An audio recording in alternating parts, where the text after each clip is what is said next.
जय श्री हरि।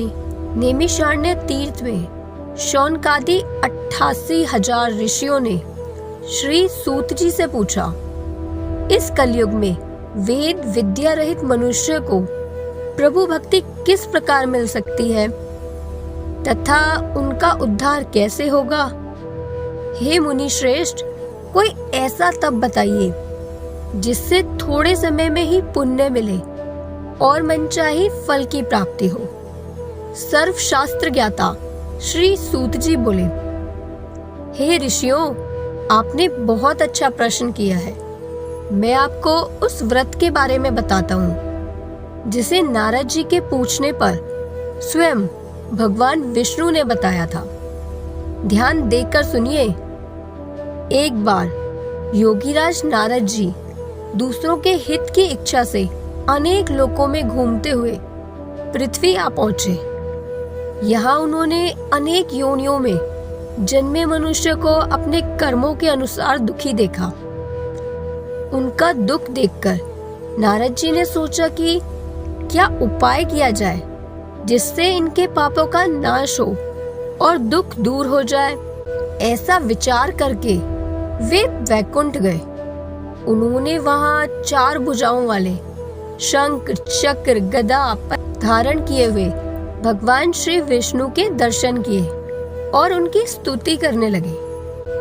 नारद जी की विनती सुनकर भगवान विष्णु बोले, हे मुनि श्रेष्ठ, आप किस प्रयोजन से यहाँ आए हैं। तब नारद जी बोले, हे भगवान, मृत्युलोक में मनुष्य अपने पाप कर्मों के कारण बहुत दुखी हैं। हे नाथ, यदि आप मुझ पर प्रसन्न हैं तो कोई ऐसा सरल उपाय बताइए जिससे उनके दुख दूर हो जाए। तब भगवान विष्णु बोले, हे नारद, तुमने लोक कल्याण की भावना से बहुत अच्छा प्रश्न किया है। मैं तुम्हें एक ऐसा व्रत बताता हूँ जो स्वर्ग और पृथ्वी लोक में भी दुर्लभ है, किंतु तुम्हारे स्नेह के कारण मैं ये व्रत तुम्हें बता रहा हूँ। श्री सत्यनारायण व्रत विधि विधान से करने पर मनुष्य मोह माया से मुक्त होकर इस लोक में सुख भोगता है और अंत में मोक्ष प्राप्त करता है। भगवान के वचन सुनकर नारद जी ने पूछा, प्रभु, इस व्रत का फल क्या है, इसका विधान क्या है और इसे किसने किया है। तब विष्णु जी बोले, यह व्रत दुख और शोक का नाश करने वाला है। इसे किसी भी दिन किया जा सकता है। भक्ति और श्रद्धा के साथ ब्राह्मणों और बंधुओं के साथ मिलकर सायंकाल में भी भगवान सत्यनारायण की पूजा करनी चाहिए। नैवेद्य के रूप में केला, घी, दूध, पंजीरी या चावल का चूर्ण और शक्कर का भोग लगाना चाहिए। कथा सुननी चाहिए और प्रसाद वितरण का स्वयं भोजन करना चाहिए। तब श्री सूत जी बोले, हे ऋषियों, अब मैं आपको बताता हूँ कि पूर्व काल में यह व्रत किसने किया। काशीपुरी में एक अति निर्धन ब्राह्मण रहता था। वह भूख प्यास से बेचैन होकर प्रतिदिन पृथ्वी पर भटकता रहता था। ब्राह्मण को दुखी देखकर भगवान विष्णु ने एक बूढ़े ब्राह्मण का रूप धारण किया और उस निर्धन ब्राह्मण से पूछा, हे विप्र, तुम इतने दुखी होकर क्यों भटक रहे हो। ब्राह्मण ने अपनी गरीबी की व्यथा सुनाई। तब बूढ़े ब्राह्मण रूपी भगवान ने कहा, हे ब्राह्मण, तुम भगवान सत्यनारायण का व्रत और पूजन करो, इससे तुम्हारे सब दुख दूर हो जाएंगे। व्रत के बारे में बताकर भगवान अंतर्ध्यान हो गए। ब्राह्मण ने मन ही मन संकल्प किया कि मैं यह व्रत जरूर करूंगा। उसे रात भर नींद नहीं आई।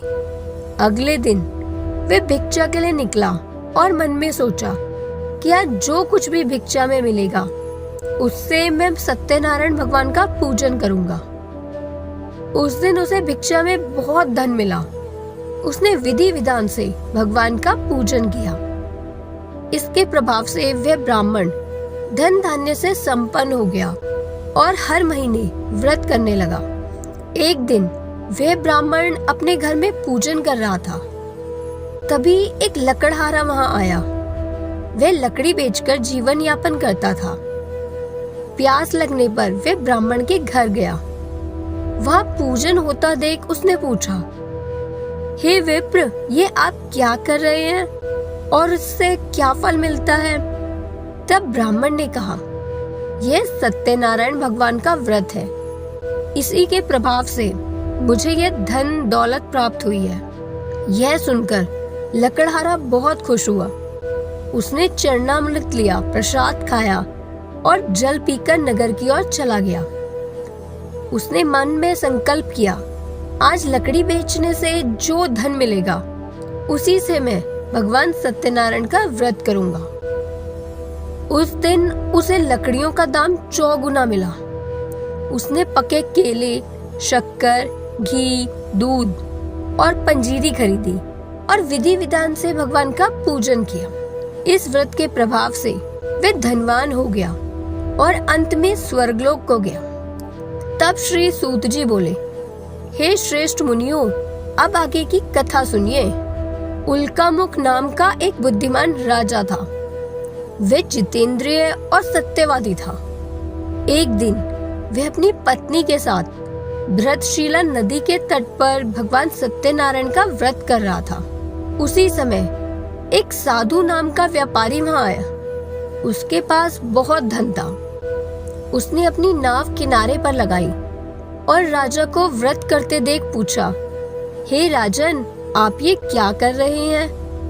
तब राजा ने कहा, हे साधु, मैं अपनी पत्नी के साथ पुत्र प्राप्ति की कामना से भगवान विष्णु का पूजन कर रहा हूँ। साधु व्यापारी ने कहा, हे राजन, मुझे भी इसका विधान बताइए। मेरी कोई संतान नहीं है। राजा ने उसे विधि बताई। साधु व्यापारी ने घर जाकर अपनी पत्नी लीलावती को व्रत के बारे में बताया और संकल्प किया कि जब मुझे संतान होगी तब मैं ये व्रत अवश्य करूंगा। कुछ समय बाद उसकी पत्नी गर्भवती हुई और उसने एक सुंदर कन्या को जन्म दिया, जिसका नाम कलावती रखा गया। लीलावती ने अपने पति को व्रत की याद दिलाई, लेकिन व्यापारी ने कहा, कन्या के विवाह के समय यह व्रत करूंगा। कलावती बड़ी हुई और उसका विवाह एक योग्य वर के साथ कर दिया गया। विवाह के समय भी व्यापारी ने व्रत नहीं किया। इससे भगवान रुष्ट हो गए। कुछ समय बाद वह व्यापारी अपने दामाद के साथ व्यापार के लिए निकला और रतन सारपुर नगर में राजा चंद्रकेतु के यहाँ ठहरा। एक दिन चोरों ने राजा का खजाना चुरा लिया। सिपाहियों को पीछे आता देख चोरों ने घबराकर धन वहीं फेंक दिया जहां व्यापारी और उसका दामाद सो रहे थे। सिपाहियों ने व्यापारी और उसके दामाद को चोर समझ के पकड़ लिया और राजा के पास ले गए। राजा ने बिना जांच किए उन्हें कारागार में डाल दिया और उनका सारा धन जब्त कर लिया। इधर व्यापारी के घर में भी चोरी हो गई और उसकी पत्नी व बेटी दाने दाने को मोहताज हो गए। एक दिन कलावती भूख से व्याकुल होकर एक मंदिर गई जहां सत्यनारायण की कथा हो रही थी। उसने कथा सुनी और घर आकर अपनी माँ को बताया। लीलावती ने तुरंत भगवान से क्षमा मांगी और व्रत का संकल्प लिया कि मेरे पति और दामाद शीघ्र घर लौट आए। भगवान सत्यनारायण उनकी प्रार्थना से खुश हुए। उन्होंने राजा चंद्रकेतु को स्वप्न में आदेश दिया, प्रातःकाल उन दोनों व्यापारियों को छोड़ दो और उनका धन लौटा दो, अन्यथा मैं तुम्हारा राज्य नष्ट कर दूंगा। राजा ने ऐसा ही किया, उनका सम्मान किया और दुगना धन देकर विदा किया। व्यापारी और उसका दामाद नाव में बैठकर अपने नगर की ओर चले। थोड़ी दूर जाने पर भगवान ने उनकी परीक्षा लेने के लिए एक सन्यासी का रूप धारण किया और पूछा, हे साधु, तुम्हारी नाव में क्या है? व्यापारी को अपने धन का अभिमान था। उसने हंसते हुए कहा, हे स्वामी, आप क्यों पूछते हैं कि आपको धन चाहिए? हमारी नाव में तो केवल बेल पत्ते रखे हैं। सन्यासी ने कहा, तुम्हारा वचन सत्य हो। और वे वहां से चले गए। व्यापारी ने देखा कि नाव हल्की हो गई है। जब उसने देखा तो सचमुच नाव में बेल पत्ते भरे थे। वह बेहोश होकर गिर पड़ा। होश आने पर दामाद ने कहा, पिताजी, यह उसी स्वामी का श्राप है, हमें उनसे क्षमा मांगनी चाहिए। वे दोनों दौड़कर सन्यासी के पास गए और चरणों में गिरकर क्षमा मांगी। तब भगवान ने कहा, हे वणिक, तुमने मेरे व्रत का अपमान किया था, इसलिए तुम्हें यह दुख भोगना पड़ा। व्यापारी ने बार बार स्तुति की। भगवान खुश हो गए और उनकी नाव पुनः धन से भर गई। वे अपने नगर के समीप पहुंचे और पत्नी को संदेश भेजा। लीलावती उस समय सत्यनारायण का पूजन कर रही थी। उसने कलावती से कहा, मैं अपने पति के दर्शन के लिए जा रही हूँ, तुम पूजन समाप्त कर शीघ्र आओ। कलावती पूजन समाप्त कर प्रसाद लिए बिना ही अपने पति के दर्शन के लिए दौड़ी। प्रसाद का अपमान करने के कारण भगवान रुष्ट हो गए और उसके पति सहित नाव पानी में डूब गई। यह देख व्यापारी और लीलावती विलाप करने लगे। तभी आकाशवाणी हुई, हे व्यापारी, तेरी कन्या मेरे प्रसाद को छोड़कर आई है, इसलिए उसका पति अदृश्य हो गया है। यदि वे घर जाकर प्रसाद खाकर लौटेगी तो उसे उसका पति मिल जाएगा। कलावती ने घर जाकर प्रसाद खाया और वापस आई। तब उसने अपने पति को जीवित पाया। इसके बाद व्यापारी को अपनी गलती का एहसास हुआ। उसने विधि विधान से यज्ञ और व्रत और अंत में वह मोक्ष को प्राप्त हुआ। तब सूत जी ने बोला, हे ऋषियों, अब मैं तुम्हें एक और कथा सुनाता हूँ। तुंगध्वज नाम का एक राजा था। एक बार वह शिकार खेलकर लौट रहा था।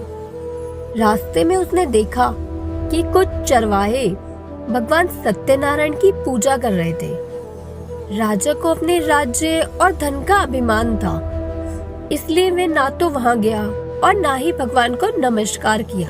चरवाहों ने राजा के पास जाकर उन्हें प्रसाद दिया।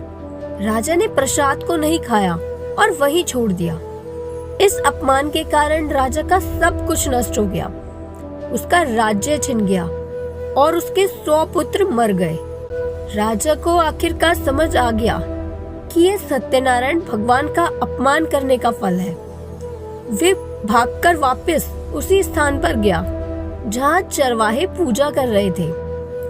उसने श्रद्धा पूर्वक भगवान का पूजन किया और प्रसाद ग्रहण किया। भगवान की कृपा से उसका राज्य और पुत्र पुनः प्राप्त हो गए। उसने सत्यनारायण का व्रत प्रारंभ किया और अंत में सुख भोगकर वह वैकुंठ को गया। जो मनुष्य परम दुर्लभ इस श्री सत्यनारायण व्रत को करता है और श्रद्धा से कथा सुनता है, उसे भगवान सत्यनारायण की कृपा से धन धान्य की प्राप्ति होती है। निर्धन को धन, बंदी को मुक्ति और निसंतान को संतान मिलती है। इस लोक में सभी सुख भोग कर अंत में मोक्ष की प्राप्ति करता है। श्री सत्यनारायण व्रत कथा संपूर्ण।